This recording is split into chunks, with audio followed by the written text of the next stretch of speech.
अस्सलाम वालेकुम वरहमतुल्लाहि वबरकातुहू। सवाल ये है, तकबीरात तशरीक क्या हैं, कितने दिन पढ़ी जाएंगी और किन किन के ऊपर पढ़ना वाजिब है? जवाब इसका ये है कि तकबीरात तशरीक ये हैं: अल्लाहु अकबर ला इलाहा इल्लल्लाहु अल्लाहु अकबर वलिल्लाहिल हम्द। तकबीरात तशरीक 5 दिन पढ़ी जाएगी। 9वीं जिलहिज्जा की फजर की नमाज से लेकर 13वीं जिलहिज्जा की असर की नमाज तक हर फर्ज नमाज के फौरन बाद एक मरतबा पढ़ना वाजिब है। अंग्रेजी तारीख के एतबार से इंडिया वालों के लिए 28 जून बरोज बुध की फजर से लेकर 2 जुलाई बरोज इतवार की असर तक हर फर्ज नमाज के बाद फौरन एक मरतबा पढ़ना वाजिब है।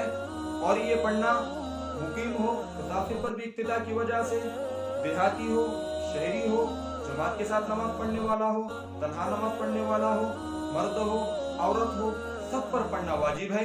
अलबत्ता मर्द हजरात बुलंद आवाज से पढ़े और औरतें आहिस्ता से। जज़ाकुमुल्लाह।